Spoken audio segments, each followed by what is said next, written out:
Thank you very much, Sarah King, for having time for me today. This was kind of short notice, but anyway, you are a professional, So yes, I've got to be ready at a moment's notice. Exactly, your hair is done and everything as well. Yes.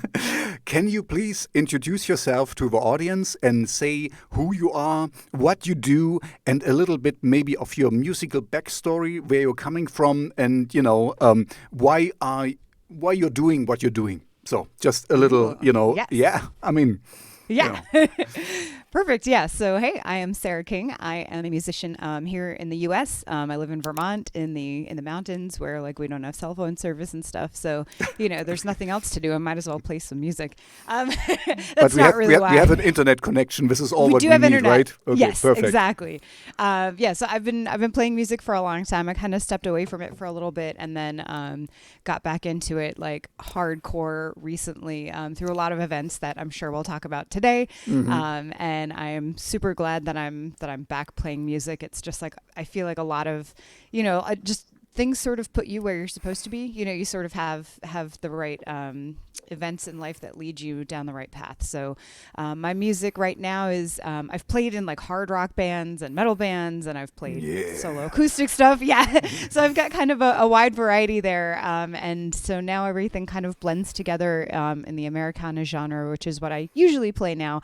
There's a little bit of alternative. There are definitely, some darker overtones. Almost all my songs are death and murder and stuff, but it's me strumming an acoustic guitar.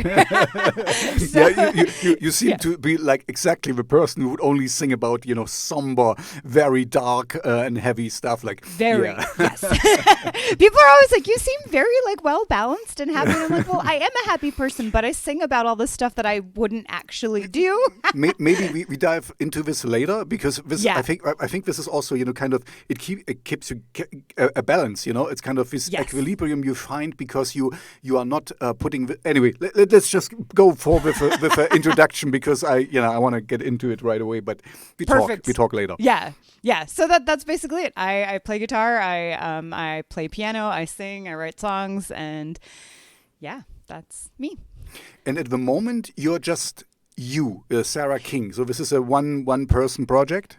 One person show, which is helpful during quarantine because I've been able to continue streaming and stuff by myself. I don't have to wait for a band. It gets kind of lonely sometimes, but I'm definitely getting used to playing by myself, and it makes it a little bit easier for me too to kind of jump into stuff, like this last minute, or other streams and stuff I'm able to do, where I know some people in bands aren't able right now to get together and stream. They're not able to get together and perform, and so it's actually worked out for me. I am definitely not opposed to having a band at some point when it's safe to do. Mm-hmm. But for the moment, it's a solo Sarah King show.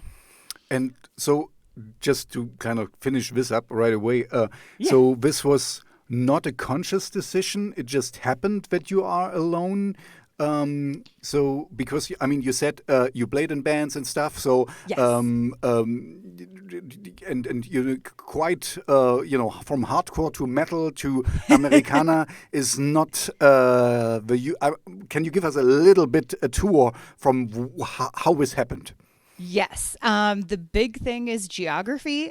So my most recent band was down in Georgia, and I live in Vermont now. So it would have been really hard for us to get together at this time. And I moved to Vermont just a couple of years ago, and haven't really, because I was just kind of getting back into music once I got here, I hadn't really had a chance to connect with other people and start building a band. I had just found a drummer that I was working with, literally February. So obviously that didn't get anywhere.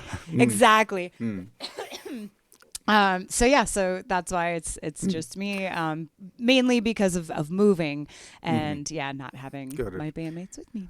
How big is Vermont? I don't really know. Vermont is tiny. Vermont, I think, is the least or second least populated state in the U.S. It is either Vermont or Wyoming, and I can't remember which one has less people. Okay.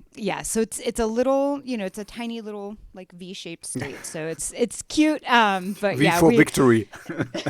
Right, a V for victory in Vermont and everything else. But we're very close to Canada, and we're basically Canada, and I joke around and tell people that I'm from southern Canada, South Canada. Canada in a nutshell. Okay. Exactly. Yeah, we have maple syrup and a lot of cows and a lot of mountains and and not many people. Okay, I get it. Precisely. Okay, no, but that's fine. So I guess for work reasons or something you moved there. Okay, so let's start with okay. One of the issues solo artists usually face is when to. Oh no, we're not finished. We're not finished yet with getting where you are right now. Oh, so because even though I understand, because of your move, you lost your bandmates, kind of, but it still doesn't explain why you switched from hard rock and metal to Americana. I mean, right. I get the guitar thing. I mean, the acoustic guitar thing, but still, exactly. Yes. So please tell us this. Yeah, that's a really good question too. That was also not really a conscious decision. I always felt like it was sort of wanky to like play electric guitar as a solo artist and be like, check me out. And so I decided not to do that. I've always played acoustics because they're more portable, easier to just sort of, play anytime, take around with you. And oddly enough, like I had an acoustic guitar like built for me shortly after I left Georgia from a friend down there. Like everyone's like, "Oh, you had it built for you." I'm like, "It was a buddy deal. Like I'm not that rich." yeah. Usually it's like the left-hander guitars or something special, right? Something super 12 crazy. string or whatever. Mine is I'm short. So in meters, I think I'm 1 meter, like just over 1.5 meters, like 157, 157, somewhere around there. So I'm short. Okay.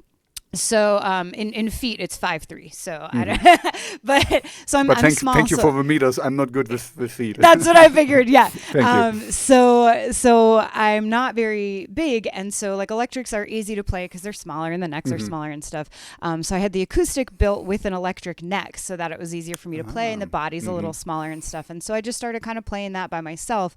I've always listened to a wide variety of music, and I always fought against playing like folk music because I always thought, I'm like, oh, folk music is boring. Like I'm not gonna play my acoustic guitar and like sing about like rainbows and butterflies and like, I loved like the deep dark subject matter and hard rock and like the energy and the passion that like I could bring to stage and stuff. And the more I kind of thought about it, the more I was like, well, I can still sing all this deep dark subject matter and stuff by myself with an acoustic guitar without being wanky, and I can make it like, just still bringing that energy, but like in a more intimate way. Like I don't have to scream at the audience. I can like whisper to them and it still gets the message across. So, so that's kind of what brought me there. And I think like I've always had this fascination with like really old folk music. Like, you get into like medieval folk music and like that stuff is dark, man. That is dark. This is what I just wrote down, because like if you like Nick Cave or something, murder ballads. The murder and ballads. Stuff. Oh, exactly. Yeah. So it's jam. kind of exactly. So it's kind of.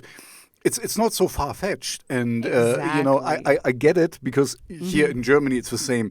I would not consciously make any folk music because it would be really, it's kind of so mainstream and so wishy-washy, so nothing really. Right, there's no substance to it. Exactly, right? It's kind of happy days and sunshine and blah blah blah, and like right, you said, rainbows like and and like being a woman with an acoustic guitar and like the long hair and stuff, and they're like, oh, and I'm like, no, not like that, like that is not what I do. So and you have also I found you through your music, of course, and this is how we to be honest. For me, you are, for my circle, you are more a fringe artist. Totally. I know. I was surprised that you were like into it. I was like, yes, he gets the message. Like No, exactly. Because, exactly. This was what draw me to you. It's very dark and it's not I usually do dark wave and industrial metal and this kind of stuff. But yeah, you fit quite well in there. But your music style, of course, Americana is more fringe. But you have a really cool bluesy voice. I don't. But this is maybe my not having the knowledge. I don't hear the soul so much. I hear more the blues involved. The blues is totally Okay, good. Because I read, I kind of prepared a little bit for this talk, but you have some soul influence. But this is solely because I don't have any soul background, so I don't know much about that. But yeah, you have a very, I don't know, a no. I mean, this is my show. We can swear a no bullshit approach. It's kind of really like the Nightstand is also a cool. I like that you switch it around, and it's very this female empowerment also. I think it's cool because usually it's the damsel in distress and the little girl and. Yep. And I'm like, no, forget that. Like, I don't have to be the damsel in distress. Yeah. It's a very mature way of music, and I really. Yeah, it stands on its own. You don't have to. I talk with a lot of people, and sometimes without putting them down a notch or something. But some of the girls I talked about, they use their other bodily imagery to kind of get more attention these days, Totally. And sex sells. I mean, there's that's exactly but I think it's kind of one I remember was like she has such a great voice, it's kind of more distracting from it's like from her she doesn't message. have to. Yeah. Exactly. So just focus on the music. I don't feel in the position to tell, anyone to do this is right or this is wrong. Do whatever you want, Right. But I think it's kind of you get noticed for the wrong reasons. That's kind of my thing, And if you have a great voice, but on the other hand, maybe what do I know? I'm such a mini influencer or promoter or whatever you want to call me, because I don't like the word influencer. It's Instagram influencer. Yeah. No, but you're totally right. I mean, that brings up like a key issue, something that's like important to me. Like as a woman in the music industry, it's like how much do you rely on, your good looks versus your talent, and how much like being what. So Nightstand was partially written because of like asshole promoters who would like book me because they would be like, oh, like your music is so great and stuff. And like, no joke, like I had this one show in New York City, and after the show, like the promoter was like, oh, let me help you carry your things to your car, and like tried to assault me at my car. And really? And like I was so pissed off. I was like, this is not okay. It's not okay. Like, doesn't matter what I'm wearing. Doesn't matter that I'm a lady in the music industry. Doesn't matter like this. Like, obviously, like I didn't have a gun in the car at that point, but I legit, like at that point in my life, I did have a gun in my nightstand, and I kept it there because I was like, nobody is gonna hurt me. Like, it's not a thing that's going to happen. Like, it was legit. Like, people are like, oh, that's cute, a gun in your nightstand. I'm like, you have no idea. Like, it's based on real stories because of like, this thing in the music industry. Like, there is the pressure to like look a certain way and act a certain way and that sort of thing. And I feel like you said, the mature perspective on music, younger me would have been like, okay, whatever. And older me is like, no, like you don't get to talk to me that way. You don't get to treat me that way. Like, it's, there's a lot of like strength. My producers were like, you're very fierce. And I'm like, yes. Like experience has taught me to be that way. And it's not like I'm not mad about it. I think it's actually awesome that I have this strength and power and that I found it. And I want to help, other women find that strength and self-assuredness to be like, no, that is not okay. Yeah, I'm actually quite unhappy to hear that, that, for me, it's I don't know. I don't want to make me better than I am, but it's so far fetched to. I like women. I'm married. Yeah, me too. Hey, women are beautiful. Like I'm married and I have a daughter, so I also want to kind of get her strong and. So and I know, of course, how a man ticks because I'm a man myself. So, of course. But I'm kind of, I don't know. I'm unhappy to hear this. I mean, I'm a man, and I like to flirt and kind of you see put your antennas out and see where things can go and stuff. Totally. It's fun and it's cool. Right. But it's there's a stop there. Right. There's a place that keeps it harmless, and then there's a place where it's exactly because it's fun to have this energy and this friction, of course. oh, hello. And, I love that. Exactly. Yeah, it's great. Yeah. Just recently, I was talking with a friend about it. That it's so hard to, especially in Germany, to give a compliment to a woman.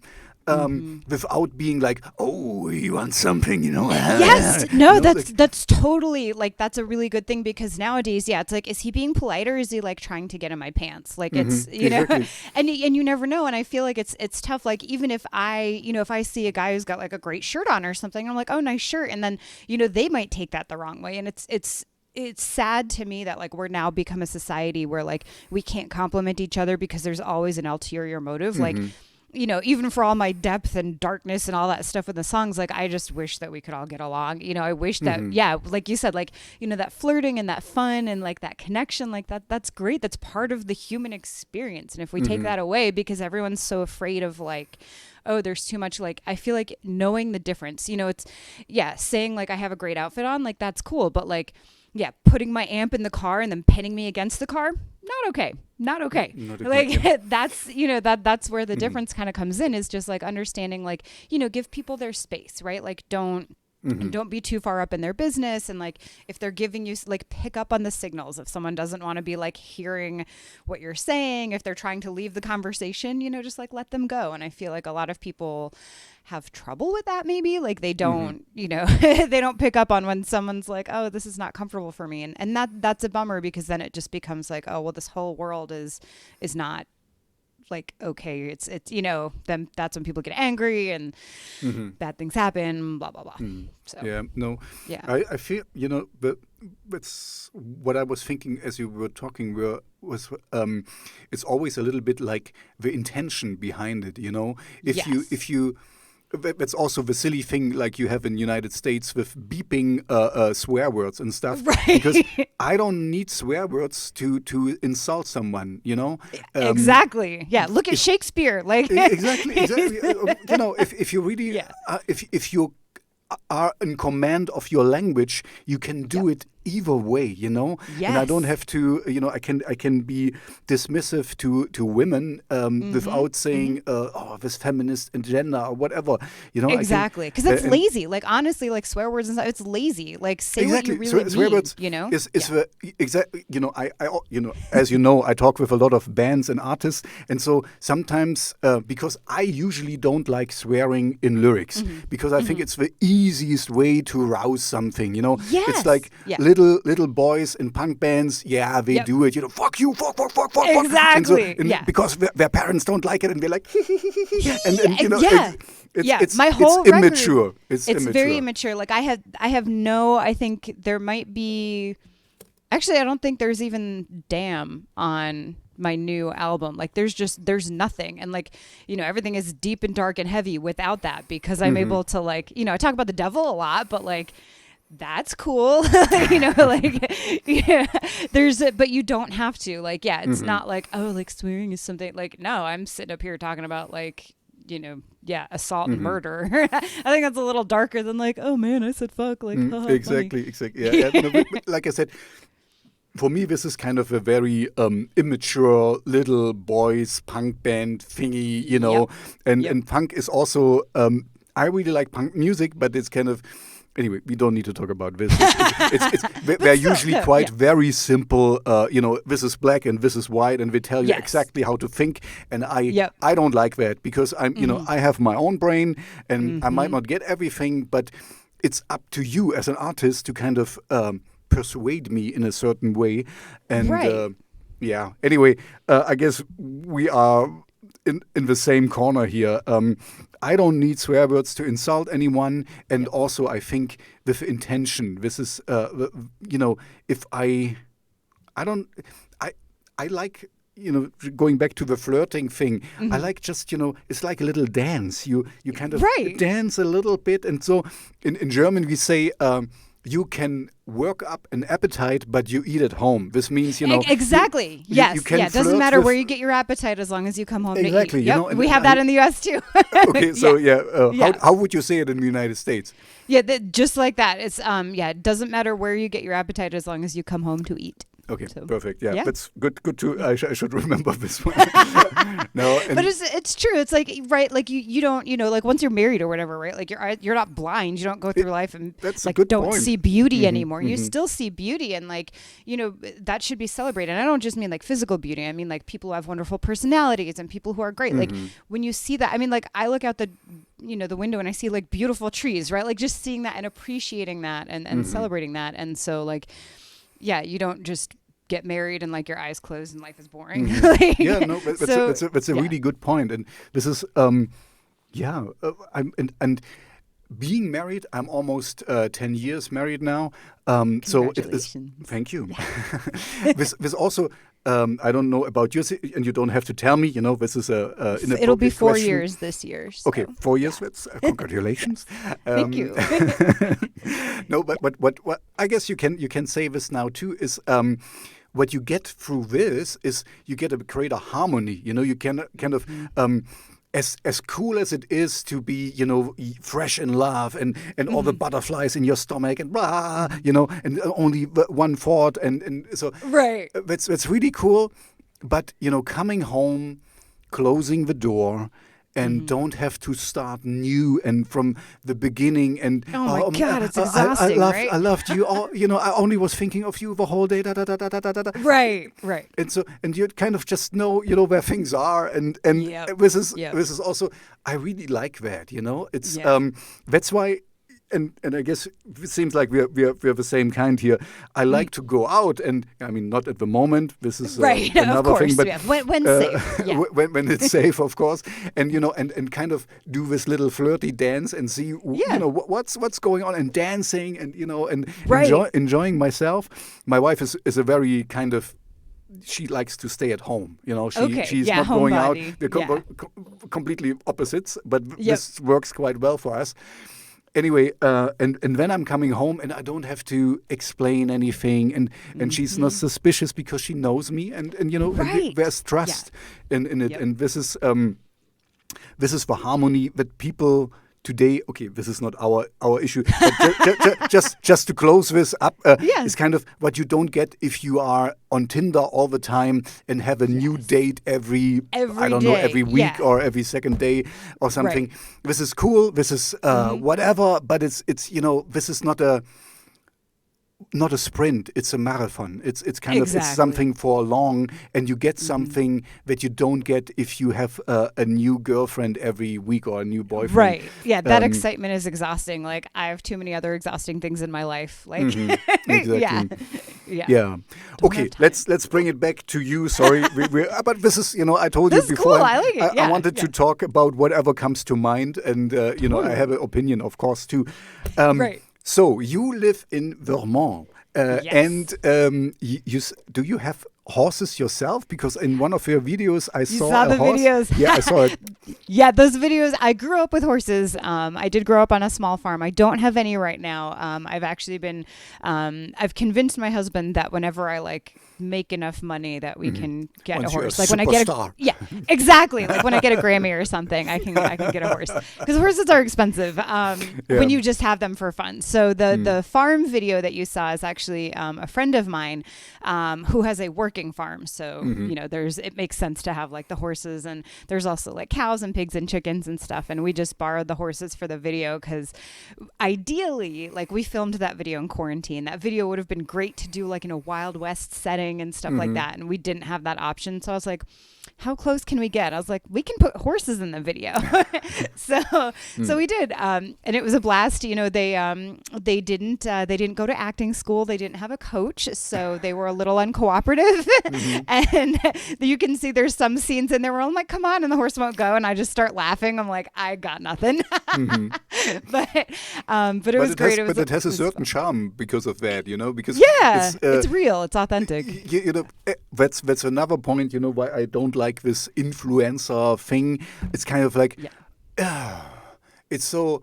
Oh man, all these people on Instagram, they live in a very cool world I don't really know. Right. Everything is shiny and right. And, yep, they have the face. They have the right angles. Exactly, and and they wake up and they're completely well groomed and whatever and stuff. Their coffee is like perfectly steamed. Their house is always the right color. Like the light is always beautiful. I'm like, yeah, it's a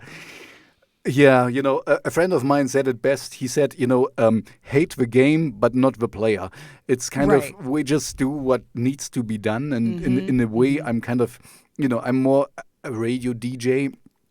So in a way, I have to play it a little bit. So, but I'm not really good at it, and I don't really Well, and that want comes down to like kind of like with my music, right? It's like figure out like what matters to you and just do that, and it doesn't matter like if you're good at somebody else's way or how they think that you should be. It's being authentic to yourself, and I think that's super important. Like finding and that's something that like I'm guessing we're probably about the same age. Like when I was in my early 20s, like I just I'm did not going to have ask you how old you are. I can tell you how old I am if you want to know. I'm not in my 20s and I'm not in my 40s. I'm also not in my 20s.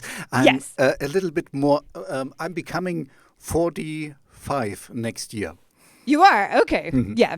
Perfect. Yeah, I'll be 37 next year. So so we're a little bit older, right? And so like in my early 20s, like I just did not have this confidence. I was like, again, like fighting like the folk label, but still trying to find my place in the world. But I didn't have the confidence to like be like, okay, well, I'm just going to do it my way. Like I'm going to share the stories that I want to share musically, and I'm going to play the music I want to play, and it's going to land where it lands. And, I think that was kind of like why I was playing so many different genres when I was younger too, is because I'm like, where do I belong? Like, like I don't have the right look for this, or I don't have the right style for that, like as you mentioned, like my voice, like my voice is kind of big, and a lot of like that acoustic stuff is like, well, your voice is too big. And I'm now at a point in my life where I'm like, well, if I'm too much for you, like too bad. Like I'm not going to make myself like smaller, this is so odd to say, your voice is too big, because I mean, how can it be too big? First of all, it's your voice, and it's my voice. And this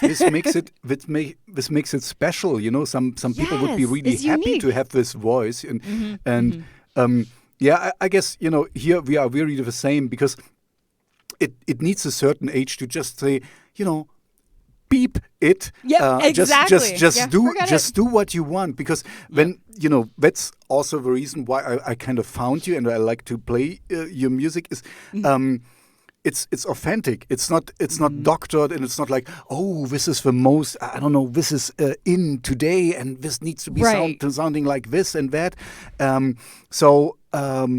But maybe let's stay on this for a moment, because I mean, I know now you're doing the music you want, and this is, of course, this is the best thing you can do, because then you're authentic, and then if it works out and people like it, good. If not, at least you are happy, if not, and you like feel it. good. Exactly, and this is also I mean, at the moment there are no live gigs, or not. We can talk about your because I think you're doing a lot of online stuff.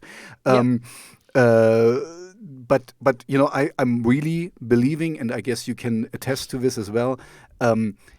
If you're playing your music, and even if you're just sitting on stage with your acoustic guitar, there is a connection, there's an energy flow because you really mean it, you feel it. But I wanted to get somewhere else, because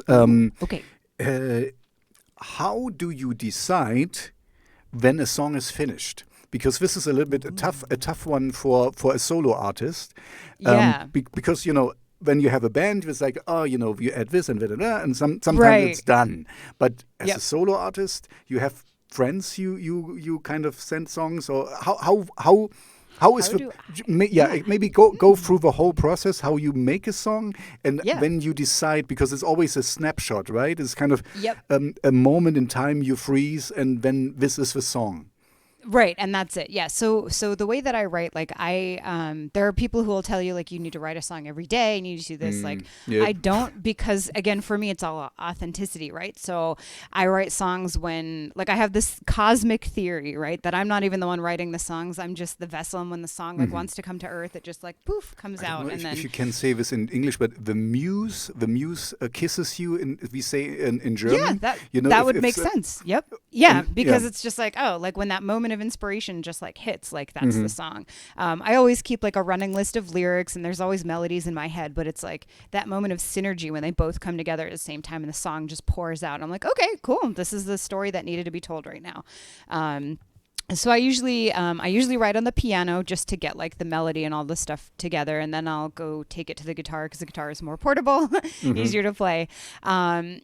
I will right now, since I don't have live gigs, like what I would usually do is I would take the song to a gig and play it a few times and kind of like let it settle in, let it break in and wear around me and figure out like, do I need to add something here? Like, when does it feel done to me after I've played it live? Now, I'll play it streaming, but I also am a little more hesitant to play new songs streaming because those videos live forever and I don't need people to like hear something. When you're still trying out and you miss a note or something. Exactly. So to be completely honest, this year I have written a handful of songs and I recorded all of them, like with Simon and David. This year, we just finished recording an EP. Simon and David are your producers? My producers, okay. Yeah. So Simon Felice was in the Felice Brothers, and he's the producer for the Lumineers. So I know it's not your type of music, but sorry, it's totally fine. Yeah, but so he's more of like a folk producer and stuff. And so that helped too, because again, it was like, we're not like sitting there trying to like auto-tune everything and overproduce it. Like everything is very authentic. And I like that. And I like that they kind of broke, they kind of broke that wall down for me. They're like, Sarah, you don't have to oversing this. You don't have to overplay this. Like, tell the story. And I was like, oh, okay. So when I brought them a couple of ideas that were like almost, but not quite finished, I was like, what do I need to do here? And they're like, oh, just like sing that line one more time, or, do a couple of oohs and ahs over there, and like, then it's done. And so it was helpful to have that professional feedback to be like, that's all you needed. And I'm like, oh, I'm over here thinking I needed another verse or I needed to do something different. And they're like, no, the song, like you told the story. Like, so that's been helpful, but obviously, through the next months in the winter and stuff, I'm not going to be just popping over to the studio and getting their professional feedback. So yeah, usually I have to sit with a song for a little bit unless I have professional producers telling me like, nope, that's it. So that's not a very clear cut answer, but but it's absolutely fine, because it's this is because, like you just said, you can always add things and make it bigger and bigger and bigger, but then you crush the song sometimes, And absolutely, yeah. And I mean, you are in the lucky position, because usually I talk with artists. You are more in electronic, and you can add so many stuff. And you can go forever with. I mean, you heard Nightstand is the most electronic song off the record, and like we added so much stuff, and then like on mixing day we took like 80% of it out, because you can just go nuts. It's so easy to add all those layers and stuff, and then be like, but we totally lost the meaning, and then. Yeah, but it's tough to get to this point, because because this is it's your song, and you have heard it so often, and then you don't have fresh ears anymore. You need to leave it for 2 weeks or something, and then come back and kind of yeah, I do that a lot too, right? Like now I will do that a little bit more versus trying it out at shows. Like I'll write it and then I'll put it away and I won't look at it. And like, so my test for me is that if I write a song and I like play it a few times after it's done, then I put it away and I see if the song like pops back into my head, like over the next 2 weeks. And like, if it's catchy enough to pop back into my head without me practicing it, then I'm like, okay, I can keep playing it. If it doesn't pop back in, then I'm like, it doesn't have that sticking power. It's not going to stay with me. So, and most times in that case, like I'll just let it go. Like I'm not the type of person who will just like hammer a song and work it and rework stuff. I kind of feel like think it's like it's beating a dead horse or something. It's exactly if it's not there, then you can Frankenstein revive it or something. Right. Exactly. Yeah. Like if it's there, like for each good song, I probably have like 10 songs and I'm like, those are never seeing a stage, But yeah, that's part of the process too. And just knowing like, and I have like this little melody in my head from a song that I wrote like 15 years ago that I've never put it, like that song was not good, but there's a little part of it that I'm like, that's going to go somewhere someday. Like it's still there. I just don't know when it will actually. You're waiting for the right time to get it out, basically. Yep. No, that's a very healthy approach, I think, and also with a overproducing because. I'm listening to a lot of electronic music, and sometimes it's just you can clearly hear when it's kind of a first time attempt of somebody because when they're so insecure that we can put this and this and this and this and this, or you sometimes hear that we listened to some tutorials and learned how to exactly put together this, and this is so stupid because my thinking is, and I think you're the same now, we're both the same age kind of. Yeah. For me, music is a great green pasture and you can run in every direction and there is no right or wrong. There's just, I like it or I don't like it. Like with swear words, insulting and so, I can insult you with a look if I want to, Exactly. And so I don't need words for that. Yep. And so it's with the music. So there's kind of like, do what you like and what feels good for you. And often less is more, because my theory, I have a theory here even, and you're the perfect embodiment of my theory because I think if a song is good, it's enough to have an acoustic guitar and a campfire and sing it in your voice, of course. Yep. And then... If you leave in parts pauses and things, then the brain of a listener will fill in the orchestra sounds and whatever because there's like a meta how you say a meta stage in it that you can kind of you tap it in the listener and then they fill in the blanks basically right and it connects. I mean that I totally agree with that because I feel like the mark of a good song is that you can take it out of its genre, out of its original recording, and it'll still have the same or even deeper impact once you strip all that stuff away. And that kind of leads into like War Pigs, right? I mean, the original War Pigs is like 8 minutes with drum solos and guitar solos and gratuitous key changes and all this crazy stuff. And then like I took that all away and sung the song, and it's still like, to me, like it's such a powerful song and it's timeless. And it doesn't matter what genre or what style you play it in, like it is an amazing song. Like it's so good. And so that's, for me, like I love doing that with songs, right? Like taking a song and listening to it and being like, I could do that like blues style and it would still be a great song. And then there's other songs that are like, wow, that only sounds cool because it's got like, electronic drums underneath it. Yeah, exactly. So, yeah. And I like both, I have to admit, both have his, its way, why not, But yeah, a real good song, I completely agree with you, can be stripped down to the bare bones and is still working. But you also can do it. I recently listened to something from Metallica where we played with an orchestra. And it was like, isn't that gorgeous? It's beautiful. It was so big, but it only works because the song, the structure, the groundwork is good, and it can hold it. It can hold the scaffolding not every song is there. Not every song can support an orchestra. Like it's not going to sound right everywhere, and it's not going to it may not add, like you said, like adding all that stuff could crush the song depending on the song. And so that Metallica stuff, like with those arrangements, I'm like, oh, these are amazing. Yeah. Exactly. So maybe let's stay with War Pigs. I mean, was there any special reason? I mean, this is a stupid question. That's a typical interview question or something. I try to avoid usually. But why did you choose it? It's not the most obvious one to cover from from Sabbath. Everybody says that. They're like, what? Yeah, I mean, it's not the one who comes, paranoid or whatever, comes to. Right. Yeah. So please. Yeah, like a cover tell song. us. Okay, you have answered it before. I'm pretty sure. Yes. Yeah. So we're gonna like do like a deep like personal dive here. So again, like I've played in like metal and hard rock bands and stuff before, and so in my early 20s, I was actually married before. I was married to a soldier. And obviously lived in a military town. And we actually, the band I was with, toured with a band that was made up of a bunch of military members, service members. And they also played metal. And every time that they played War Pigs, they would have me come and sing with them. So I always loved singing the song. And, that was like 10 years ago, whatever.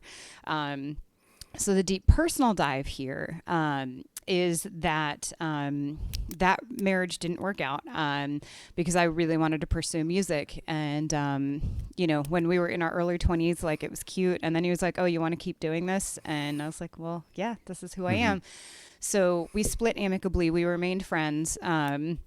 But then he started suffering from PTSD, and he actually died by suicide a few years later. So the song kind of took on new meaning for me, where it talks about like, oh, like the politicians hide themselves away, they leave the job to the poor, like all, the death and the destruction and all that stuff just took on a lot of different meaning for me, because I'm like, yeah, like, it's these politicians aren't the ones like, and it's not just, dying in war, it's dying after war, the battle scars that you don't see.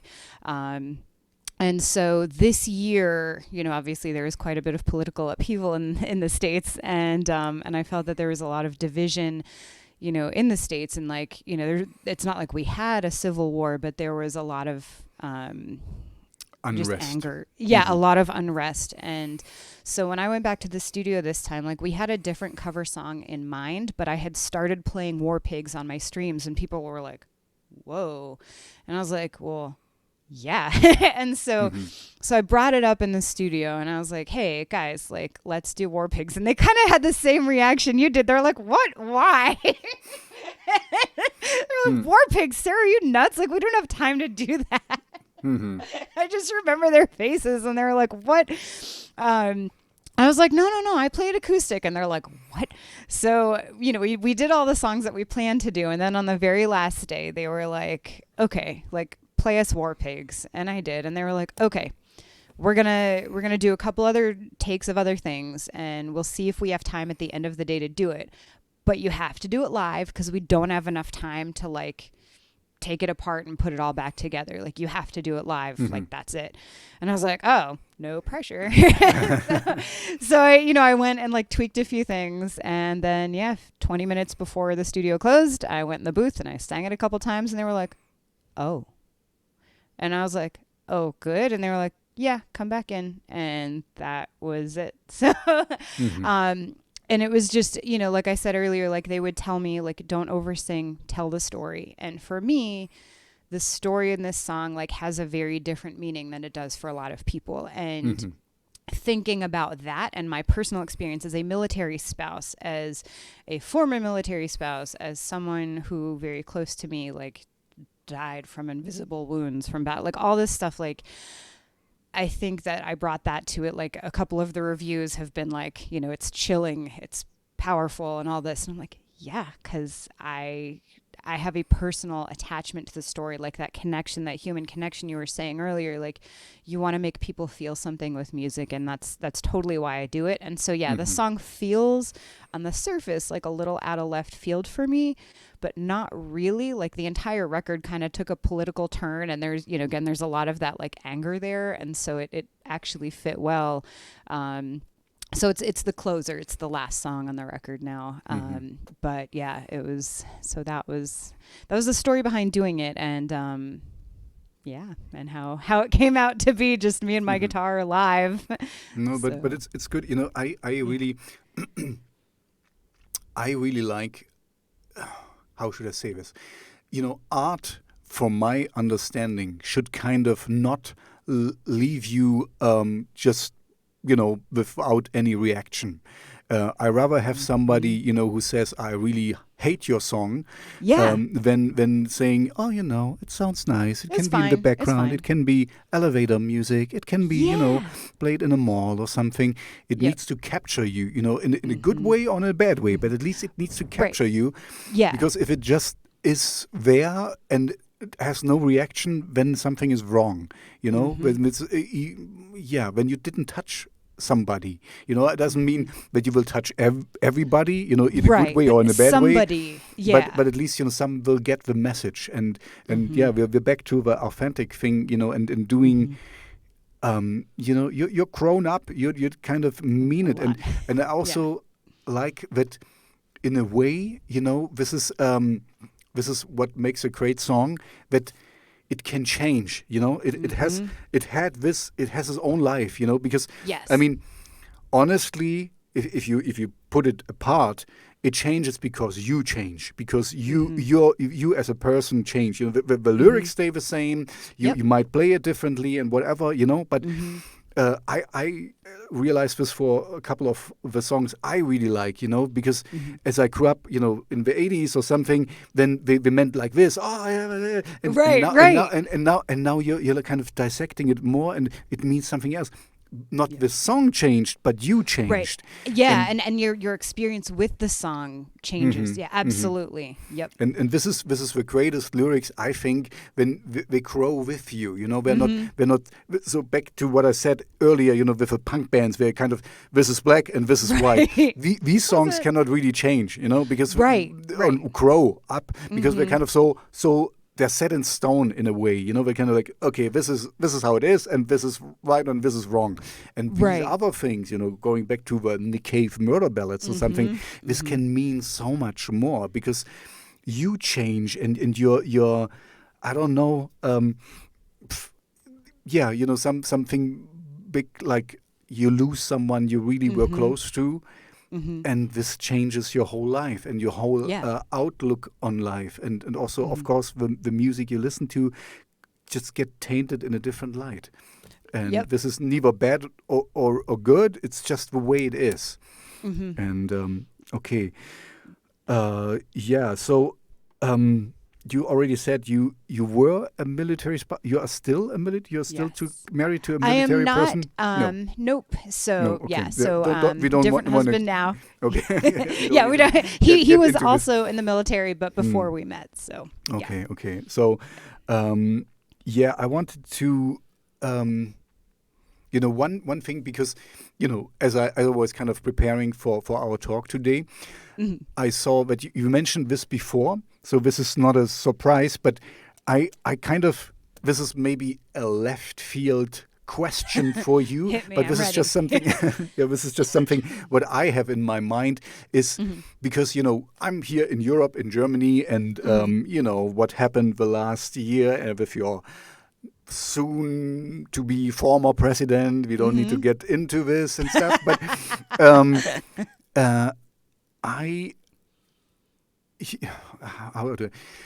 so a lot of Germans want to be very peaceful and no weapons and we need to demilitarize and whatever, and I'm understanding where we're coming from, and I don't want war, and I don't the history of Germany, I'm pretty sure, so it's you still have a lot of your personnel over here for some reason, and so I'm obviously against war, but I don't think demilitarization is getting us away from war. I think more the opposite, because I'm more like I would rather be have a good military, a strong military, a well equipped military, because this is also a deterrence. Because if like you have a gun in your nightstand, so that it's there. You don't want to use it, but I'm pretty sure. Exactly. But you have it. And also this is how I feel like I'm not a push over, So this is one of the reasons why I, like to train and, be fit, so that people cannot push me around. And this is what I see with the military. I don't want a, overblown, over-budgeted military, right? But I want a strong one, and a one who can defend us if it needs to be. Because if need be, yeah. Exactly, because the world is not only fairy tales and butterflies and stuff. There are bad people out there and bad actors. And if we get, in a weak position and get pushed over, I don't want that. I don't want to, attack someone, and I don't want to, hurt. But I want to be kind of like square our shoulders that we don't get, into the compromised position that somebody can do that. And anyway, so this is... this is kind of my statement. You don't really have to answer anything here because it's not really a question. But I think you as a former military spouse, maybe I ask you the question. What's your take on that? What's your take on the military? Because you in the United States have a very big one and a really well-known one, and kind of. Okay, let's not go too much into politics because I don't think you can tell other people or other is it right? Peoples, other countries, other nations, what we need to other nations, what we need to do or something. But also on the other hand, if you just stand on the sidelines and don't do anything, that's also not right. So what's your take? On oh, hello. We have a guest. who blue eyes? Does she have blue eyes? Oh, yes. cool. This is Puddles. What's her name? Paddle. Puddles. Puddles. Hello, Puddles. Meow, meow, meow. Yeah, he was meowing at the door. I had to let him in. I see. Okay. But yes, yeah. So, what is my take on it? I'm with you. Like, I agree. Like, I don't want to be like the really aggressive guy at the bar who's going out and starting fights with everybody, right?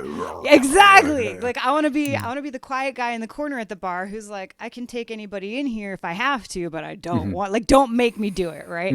And so, yeah, I totally agree with you that, like, we do need to have, like, a strong and robust defense, like, budget defensive military, but like all the like offensive stuff, like so little known fact about me, I actually was in the pipeline to become like an ambassador, diplomat, a few years ago. Cool. And so because I believe in the power of diplomacy and the power of communication and connection. Exactly. You need to talk even with bad people, because if you don't talk, then, weapons will speak. Exactly. So my thing is like, dude, like I'm happy to like I would love to foster more of these, again, like connection. And it all comes back to like, I'm a storyteller with my music, right? And so so that's what I wanted to do. I was like, I'm going to go be a diplomat and I'm going to help prevent wars, because I'm going to help us come together as human beings and connect on a human level. I don't think that like offensive stuff, I don't think like just being rash and offending people and doing it with big guns and stuff, I don't think that's the way to do it. So yeah, I totally agree that like it's good to have like strong defenses, but yeah, I mean, you're totally right. Like I look around sometimes and I'm like, why do we have bases like everywhere? Like, is America the world police? I mean, like that's it was for a while, and I don't, now I don't see. I'm kind of more like, you cannot force other nations to get into democracy. They have to do it on their own. I'm not a big fan of democracy. And if you read, the Greek philosophers, the old ones, we had a rating system as well, and we were like, the third one is democracy. So there's more like there's other ones before it. Anyway. But it works quite well, and it's kind of the best thing we have. Like, I'm also not a friend of capitalism, but I don't have a better system. And capitalism works well because, you get somewhere, and I grew up in East Germany, so behind the Iron Curtain, so and I know how it is in a communist country. It doesn't work because it's not like everything belongs to the people, so it belongs to no one. Buildings were falling down because like nobody would care for it. It's not mine. It's not yours. It's like nobody. So this doesn't work as well, and I'm not happy with capitalism, but I don't have as long as I don't have a better solution, I shut up, that's my point. That's my point, kind of, if I cannot tell you anything, it's in Germany, we have, I don't know how you have it you have it as for certain in the United States as well. It's like in German, we call it Stammtisch. This means like in the bar, the same people come together in a certain place, and then we're like, if I would be in power, I would do it like this, and I would do it like that, and I would know so much better. And once we're in power, we're like, I don't know, Right. And like that. Right. That's the big guy at the bar who's like, I'll fight anybody, and gets knocked out on the first punch. Like it's exactly. Yeah. My point is more like, as long as I don't have a better solution. I'd shut up exactly because and can try I can influence my life and I can influence with my family and with my actions and stuff and like what we're doing right now is also a little influence. I'm talking with an American here and this is we know each other now, so I mean how this makes it more impossible that America will United States will attack Germany. This is quite, it's far-fetched, but like 70, 80 years ago, we were at war with each other. So, you want to say hi? Yeah, my daughter just came in. Oh, yay. So, this is, so just say hi. Hi. Hi, how are you? Good. What's your name? Saskia. Saskia? Saskia. Yeah. Saskia. That is super pretty. My name is Sarah. It's boring. Yeah. Do you play music? A bit. A bit? What do you play? Actually, no instruments. I just sing. Oh, cool. I sing too. Yeah. That's awesome. But you have a guitar and you have bongos. Yeah, but I don't use them. Maybe one day. Maybe one day you'll learn. Very cool.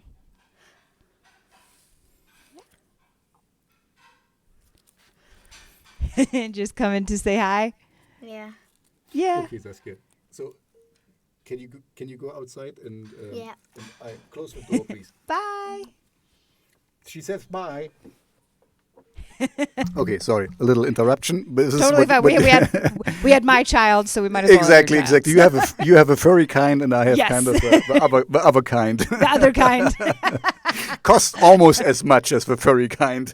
Right. Maybe a little bit more costly. Maybe. So yeah. Okay. So. Anyway, it seems like we agree here. Thank you for this was just because I read it in your bio and it obviously it's important to you, and I wanted just it kept me thinking about this because even in the company where I work is kind of like, oh yeah, we are very demilitarized, and I'm like I'm kind of like.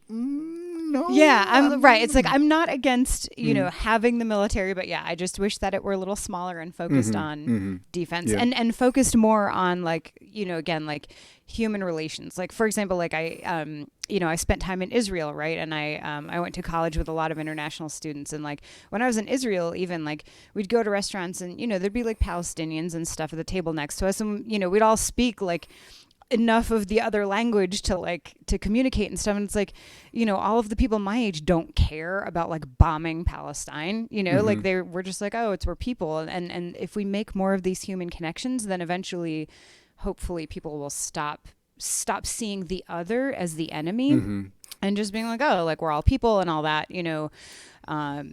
that's a really good point. Once you know other people, when it's kind of like, I don't know, at the moment in the United States, this is the last thing I'm going to say, and then we go back to your music. No, there's this the Black Lives Matter movement and everything. Kind of like as soon as you know more black people, it's kind of you cannot say them because it's kind of it's like. We're a diverse group as well. There's poor white people as well, and rednecks and stupid white people, not always intelligent. So once you know people from the other fraction, you kind of cannot say, oh, the Palestinians or the Russians or the it's kind of like what does it mean? I'm a German and I'm not very German in a lot of ways. I don't like soccer and I don't drink beer. So. You are the second or third German I know who doesn't drink beer. There's more than one. There's more than yes, one. there's one here in Vermont where I live. There's one who doesn't drink beer. What? I know. Yeah. Anyway, so let's go back to your music because this is the main reason we talk. One thing,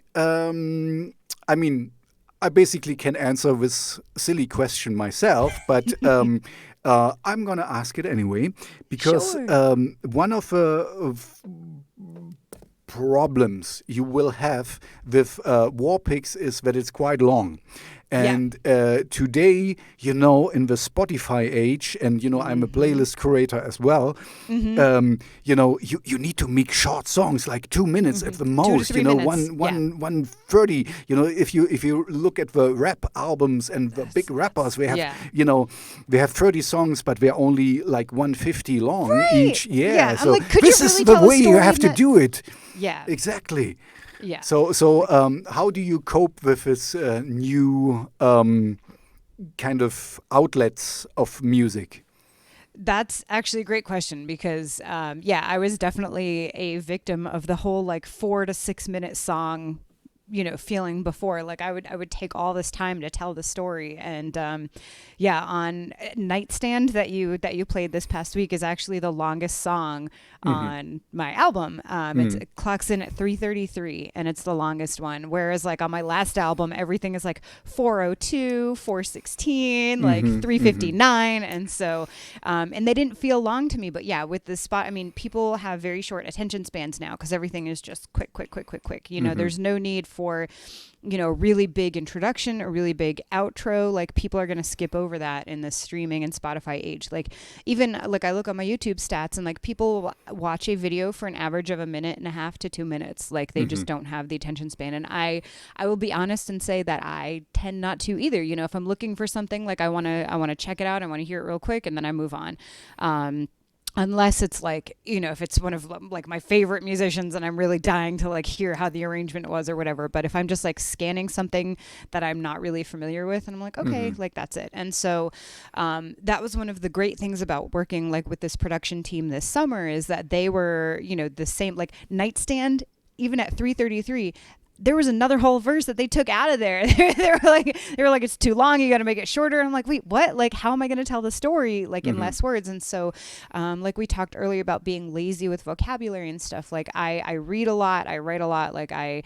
I do try to be creative with my vocabulary, but I've also learned this year to be very precise, very specific, and not to have extraneous words in there.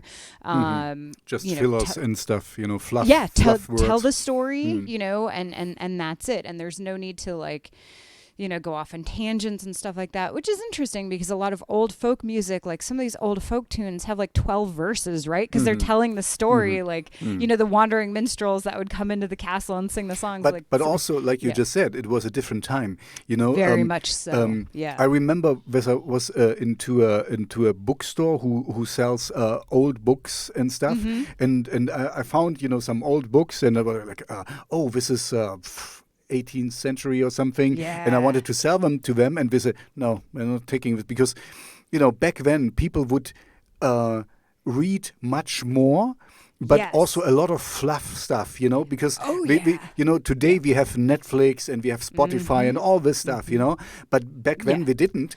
So we had a lot of books, and they were kind of devalued because we kind of pulp, they put out a lot of stuff just because for the fun of it. So it's not worth much. And going back to your things, that's why we drawn it out a lot, because it was just a story and it was entertaining and it was, and they wanted to go it on forever. Just imagine, this was a time when if you wanted to hear music, you had to play it. You had to play it. That's what I was just going to say. Exactly. Nowadays, like people learning to play an instrument is like so cool and rare, but like every house used to have a piano and every person knew how to play it and how to play the guitar and all this stuff because you had to make the music you wanted to listen to. Like exactly. You did that. And like, with these books, you would have a book that was so long because like you didn't have TV, you didn't have all this other stuff. Like if you wanted to visit a friend, it was like a 3-day horseback ride to like, 5 towns away. So, you needed all of this stuff. And it's very different now. Like everybody, they want it short, they want it quick, they want it entertaining, they want it, no long introduction, no fluff, like no. Exactly. Yep. Yeah. And so this is exactly different. why I told you before why I'm going for at least an hour or something, because for me, it's kind of, I want to swing the pendulum in the other direction. It's kind of, I hate, what can I ask? I have this radio show you listen to, and where I only play music and I say something like, oh, this comes from, I don't know, Wisconsin and blah, blah, blah, blah, very short. Because before I had this show on this radio as well, and we didn't like it because, there would be only a few listeners, and I get it, a few listeners who would be interested in a long interview with Sarah King, who's right, because they're there for the music, they want to be entertained. Exactly, we want to be entertained. So I'm really happy that I found this with YouTube and can do it there. But my point is, what can I ask you in 3 minutes? Or what can we discuss in 3 minutes? And like, okay, because my radio boss then told me, oh, can you just give me little bits and pieces? And I was like, I don't want that. Why do I talk for a whole hour with somebody to just cut out 30 seconds there and 30 seconds there? And so like, but I'm also quite lazy. I don't want to cut. And just the whole show, exactly. So anyway, and now I can put it there, and whoever wants it gets it, and who doesn't, well, when I'm not. But I don't want to compromise when we're going back to the authentic thing. It's kind of, I want to get to know the person, and I want to have a conversation, and a conversation can go wherever, and sometimes it happens that after 45 minutes we're done. But if you have an interesting person. And usually I pick good. I choose well. Getting good at the game. Yeah. No, I'm getting. I like to do that. I don't want to get. So anyway, but I'm looking at the time, and we should kind of see. One question I have for you is. And you don't have to answer it because it's a more personal, private. No, I'm not so. Anyway, the question is. You do a lot of music, but I think you cannot live from music yet. So this is not your main income, right? It's getting close. Well, before this year, it was pretty close. Right now, since I can't tour and make money, that's unfortunate. However, I do teach music. So that also, like I've been able to use like Zoom and do a lot of lessons on Zoom this year. So that's been very helpful.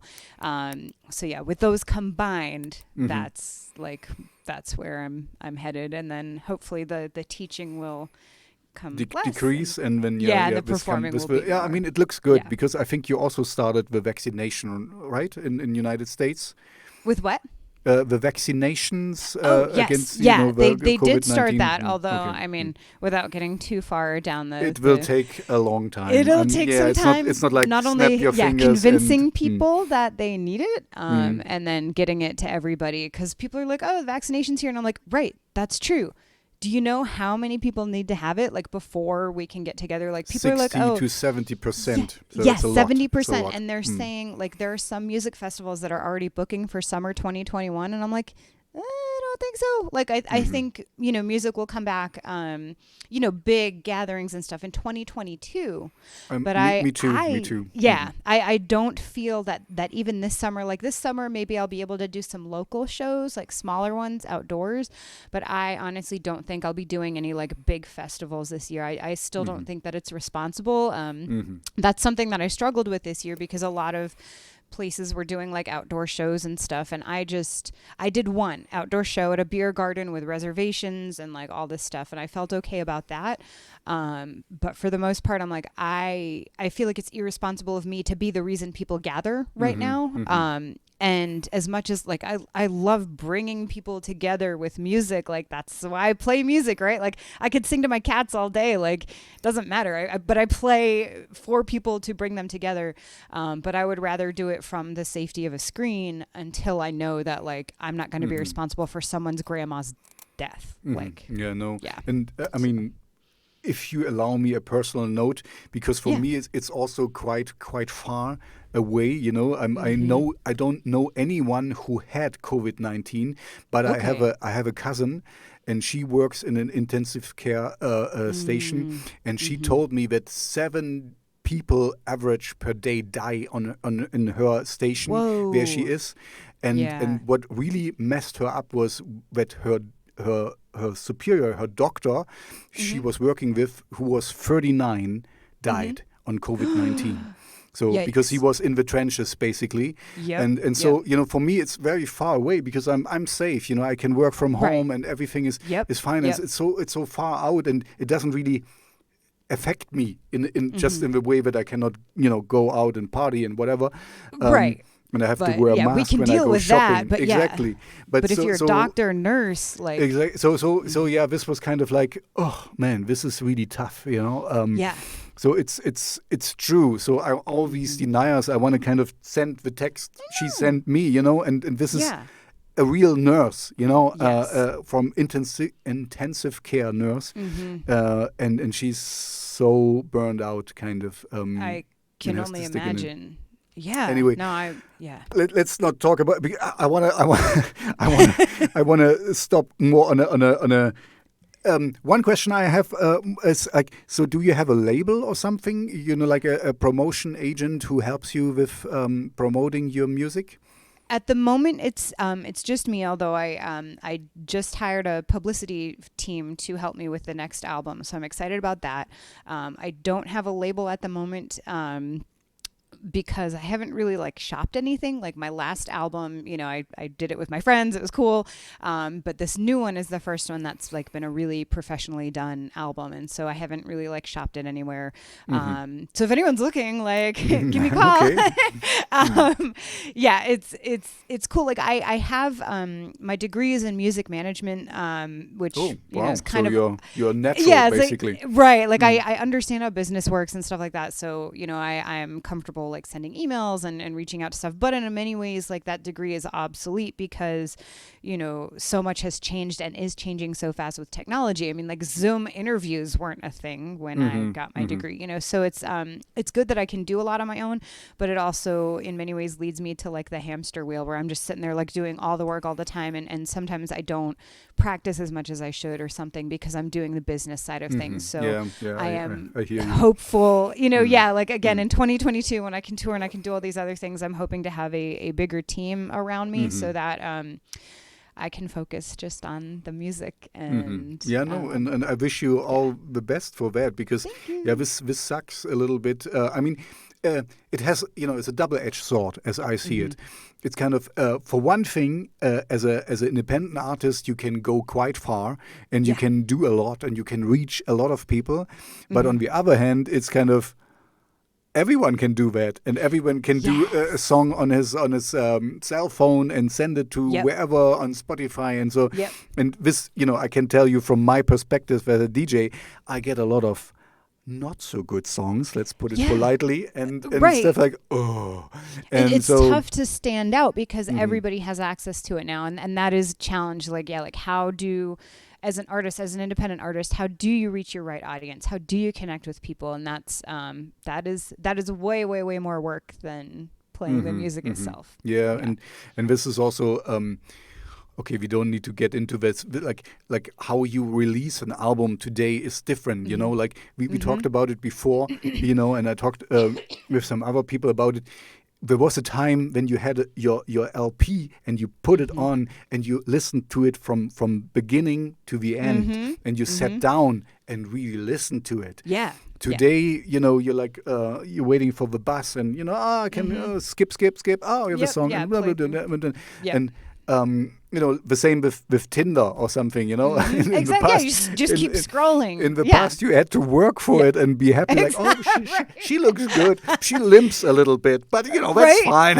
So there's a new show on Netflix that we started watching last night about like the marriage market in London at like 1813 or so, and like people would literally go to these balls, like the debut balls, to like meet eligible bachelors and stuff. I'm like, this sounds awful. But that was how much work was involved. You had to like get all gussied up and go out and have your hair done and everything, get approval. Whereas nowadays, you can just sit there and swipe. I'm like, huh. yeah, exactly. And but it's you know, we will not change it, and we just in a way we have to play this game, but also I think stay authentic and that's I get. You know, you said it a couple of times already. For you, it was tough because your music works best with an audience, you know, with a real audience, because then you can be, the spark will you know, hit over. No, how you say, the spark will connect with an audience. Yes. And I don't. You did a lot of streaming shows, right? So, I did, yes, and I'm getting back into it now. You can see I've got my cute backdrop, okay, so now I'm set up here. Yeah, over the summer, But how did you? How does it feel? I mean, you know, you will not say for sure. You know, you're professional. Oh, they really suck and stuff. You know. Oh, dude. Oh no, I will tell you. Like my very first ones were awful and embarrassing because I had no idea what I was doing because I never did it before. Like, so I had like the camera on one end of the room and me in the other end, like singing. I was using the computer mic. It was awful. It was so bad, so bad. I can imagine. Oh my goodness, you have no idea. And so, like I used to always get nervous, like if a camera was around and stuff like that. And like now, obviously, like I know to look at the camera. And what I'm actually doing for sound, I don't have a little interface. My amp, like the amp that I use as a PA when I perform, actually has a USB. So my amp goes right into my computer now. Okay. Like, why didn't I think of that in the beginning? I have no idea. But so now my amp is plugged in. You know, I figured out, like, again, my internet here is pretty bad. So that's the worst thing is my upload but it's speed. Good, you know. I mean, we had a few little glitches, but the sound, it's been okay. The sound was there all the time, so it's good. Okay, yeah, because for the most part, my upload speed is 1 megabyte per second. It's really bad for music. That's really bad. Yeah, that's really so bad. I had to learn how to use streaming software to bring the like the packet of everything down, like compress it so that it would like go okay, because my sound was really bad in the beginning. So basically what I did for music streams is I dial the image way down so that the audio stays up, and then send it through that way. But I've actually started really enjoying it. For me, it's a very intimate thing, because if I'm looking at the camera and people are sitting at home, they're like, oh my God, you're like singing right to me. It's like you're just in my living room singing to me. And I'm like, well, because I am singing just to you, you know? So I'm not really sure how. Well, that's a lie. I did a stream from a studio the other day where I was standing up and had a little stage and stuff, and it was a blast, and I had a lot of energy. Like my streams from home are a little more subdued and a little more chill because it's that intimate living room feeling. But I do miss the energy of like being on stage and kind of rocking out and being a little louder. But I don't want to like scream at people through their computer speakers. I've found a balance. But yeah, I'm excited that now I've got the indoor setup. So what I did over the summer is I streamed outside on my porch, which was like super cute. But I live in a log cabin. So inside the walls, if I'm just in front of a wall, let me see if I can show you. Yeah, it looks like wood. I'm in a hostage video. So I rescue you. I know where's a gun in the nightstand, and I get it. Exactly. It's code. I'm trapped, right? So now I've got this set up in here. I've got the lights and everything. So I'm like, okay, now I can stream throughout the winter. And I think that's going to be important because like winter here lasts for a long time. People are indoors. They're seasonal I lived for 2 years in Canada, in Montreal. Oh, so okay. So I know it lasts forever. It's five months at least. Yeah, and it gets winter, dark and it's in the cold. afternoon. It's cold. Yeah. So I figure like this will give me something to do. It'll give my listeners like a little bit of relief from the daily thing, and then again maybe by next summer again I can do a couple small outdoor shows, and then 2022 like it's on. Okay, so last question. So I mean we talked about War Pigs, and this is on the new album. So when is the new album coming out? Maybe can you say this, because I need to run to the kitchen and then we can talk a little bit longer, because I instructed my wife to start my dinner. Yes. If I don't stop now, it will get burned. Yes, go for it. Yes. Just okay, tell it. So I'll talk about the album. I can hear it, because I have Perfect. The headphones, the wireless. Oh, that's fancy. Okay. So I have an album coming out this spring that was produced by Simon Felice and David Barron, and it's just an EP. We have 5 songs on it. Nightstand, of course, is one of them. War Pigs is last, and then I've got 3 other songs that are coming up. The next single is coming out in February. We've got a video for that.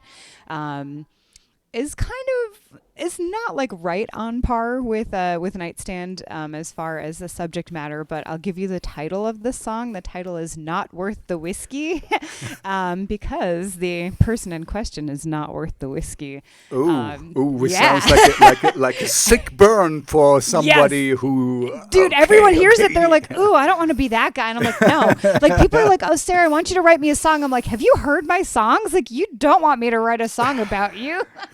Exactly, you were a rapist or a or like a cheater, or like you're like a terrible person. Please don't write about me, Sarah. I won't. Don't you worry. Good. So I'm excited about that. I have, this won't be the design, but I thought that you would appreciate these cool new. This looks good. This looks really cool. It's my new T-shirt, and these are magnets. Who does your design? His name is Dave Mahan. He's here in Vermont, and Dave Mayhem. Mahan with an N, but it would be cool if it was Mayhem. But I thought you might like his art. His artwork is it looks very dark, wavy, gothic. This is kind of my stuff. If any of your artists that you know need art, he does really amazing work. So great. So I'm excited about that. And. Yeah. So in a way, you're doing it right now. You're playing because you make an EP. Yes. I just recently talked with a band, and we still want to put out an album. And we kind of talked about album. So you're making an EP, and you have singles from the EP. I take it. Okay. Yep. Yeah. So Nightstand and War Pigs were the first 2, which is kind of funny because after we recorded the whole thing, we're like, oh, these were not the songs we would have picked to to put out in that order. But because Nightstand is the most like electronic. And then War Pigs. I really like the song. It's I'm super really, cool. It's so. I like the build up and I like that's the cool thing for me, because I only talk with people I want to talk to. I don't get anyone telling me, oh, talk with him, and that's good. I usually I'm a fanboy when I talk with, and I like your voice. I like it's perfect. I have to admit, with War Pigs, I have a little bit.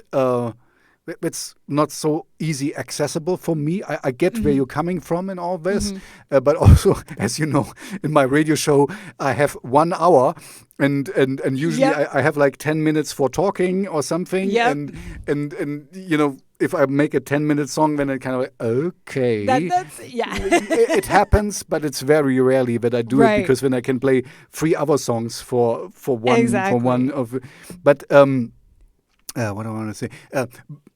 If a new song's coming out, you have now my contact details, so please send them to me. I'm totally. I only play it when I will like them, but I'm pretty sure I will like them. I think the next one, Not Worth the Whiskey, I think you'll like. The other two might be a little too Americana for you, but Not Worth the Whiskey is pretty dark. By the way, this is just for me as a stupid German European. Americana. Can you? So what's the difference between folk music or country and Americana? Because for me, it's kind of all lumped in together, this country thing. Right. For me, it's like Americana / country. It's kind of like the same. So, but what's the difference? Right. Americana is kind of like this umbrella that encompasses like blues, soul, roots rock, folk, country, whereas country is a little bit more narrow. Like country is more like acoustic and talking about like certain things. Folk again is more acoustic, but like blues and roots rock, like there's more elements of it. Or like Americana is kind of like a bigger umbrella that encompasses a lot more. So it's taken me some time to get there too, because I guess like I also would hear the term and think like, oh, like I stupid American, right? Like I would hear the term Americana and I would be like, I'm not singing about like Bud Light and driving trucks. Like what, how does that fit there? And they're like, no. It's about like the traditional American, like building on all of these themes, you know, jazz, soul, blues, rock, like all of these things, like folk that are part of the American musical tradition. Okay, so, but it's more an umbrella term kind of. Yep. And so I'm like, okay, good, because it's hard for me to put myself in a bucket, so that's a much easier. In a way, it's kind of like saying nothing. You know, it's like exactly. I'm doing music. Doesn't mean anything. Yeah, I play music. I tell stories. Yeah, I do music and I sing it. You know, so yes. Americana. Okay, good. What do you do? Yeah, but that's gonna be my answer now. I do music and sing it too. But thank you. No, because okay, it makes sense, and I get it, and it's good to get it explained because, you know, for me, just that sometimes it's kind of I know the. Okay, I have to be a little bit. I hate labels. Yep. But as a DJ, I need labels. You need to have them because otherwise I get a lot of crap, and I get a lot of I like like you are more French stuff. Yep. So I kind of need to shield myself because otherwise I get an avalanche of music, and there will always be something good, even if it's not the label I like the most. Right. So that's fine with me, but yeah, that's why I hate labels, but I need them. It's a double-edged sword again.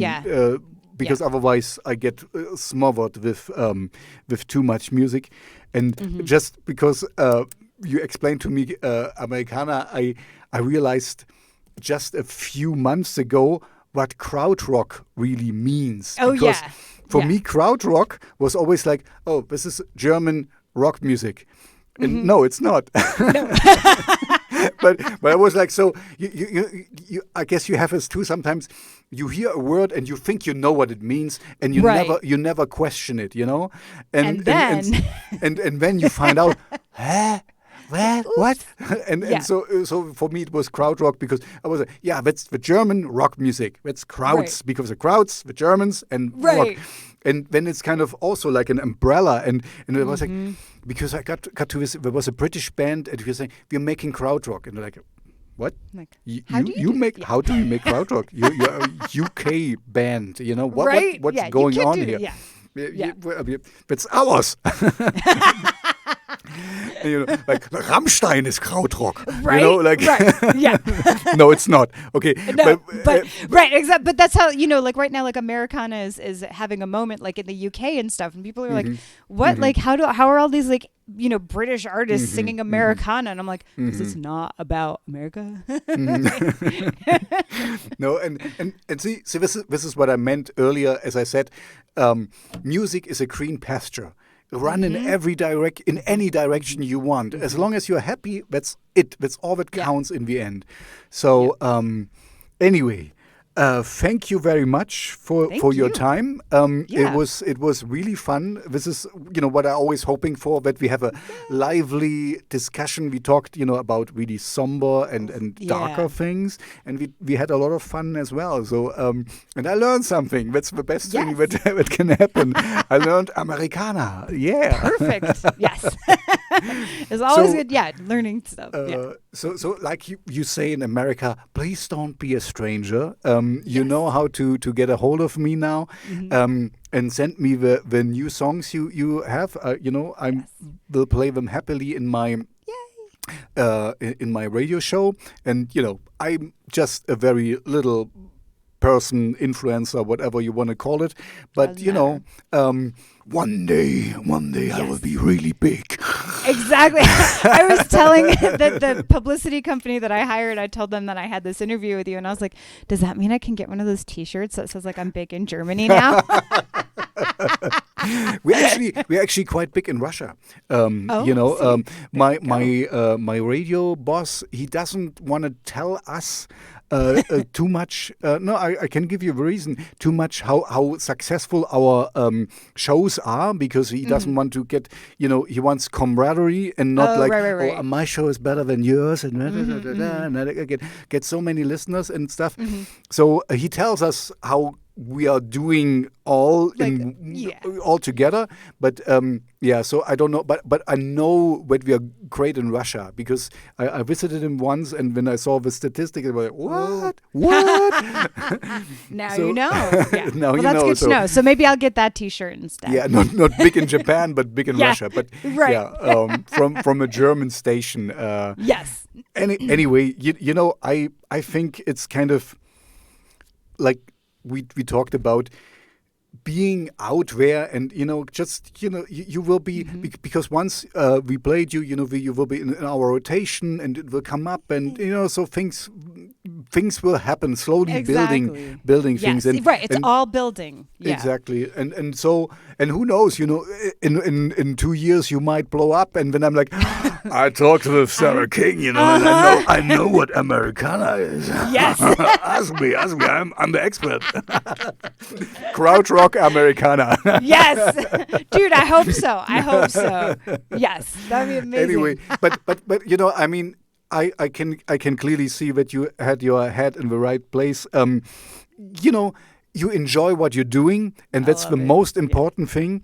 And if things happen and you blow up, whatever, and good. And if not, hey, you had at least exactly, you had a good time, and this is all that counts in the end. Because if you really take it, okay, I don't. Well, it's not so bad. It's not so dark. Once you're on your deathbed and you look back and and then you say, oh, I did this and I did that. It's not like, oh, I could have done and I should have maybe. And so you only regret the things you haven't done. And so you're doing it, and that's the best thing. What can happen to you. Yeah. No, that's exactly why I do it. I don't want to look back and say, well, I wish I had done. Like, no, I did. I did. Yeah, we are talking, and this is, of course, my time, and I could have played with my daughter, and I could have done other things, but I enjoy it, and I like it, and now Germany is in lockdown. This is easy to reach out, and I get to know people all over the world, and nobody pays me for this. I grew up behind the Iron Curtain. I was 14 as the Iron Curtain fell, so I grew up in the knowledge that I can go to Mother Russia, and I speak Russian a little bit. I learned it for 6 years. But perfect. Очень хорошо. And I never thought that I would travel the world, and I lived for 1 year in the United States, and I lived abroad for quite some while, and that's so cool, and that's why I'm still very grateful that I thought this will never happen, and now I'm kind of like chatting with an Americana lady. Right. It's so cool though. Like these connections, like this year has been tough for so many people, but like it's also been amazing because like the technology has allowed so many of these connections to happen that like wouldn't have happened. Like if I was just like going out there playing shows and stuff, I wouldn't have time to like sit down and reach out to these people and do these interviews and stuff. And like this has been really cool. So I'm glad. Okay, so thank you very much for your time. I will take care of my dinner now. Yes, go have your dinner. Thank you. What's your time? What's your time right now? It is 12:38, so just about lunchtime for me. So you have a nice lunch, and I have a nice dinner. And thank you for the time. It was really fun to get to know you. This is what I'm always hoping for. And perfect. please don't be a stranger, you know, I won't. and don't never write a song about me. Never. I ever, will ever. definitely not do that. Okay, so right. good afternoon to you, and good night good to evening me. to you. Thank you very what is much. it? Gute Nacht. Is that? Gute Nacht. Yeah, Gute Nacht is like when you go to sleep. Good night. You know, when you really. This is what I tell my daughter soon. But yeah, it's more. Guten Abend. Guten Abend. Guten Abend. Okay. Guten Abend. Yes. Guten Abend. Yes. Thank you very much. Thank you. Bye. Bye.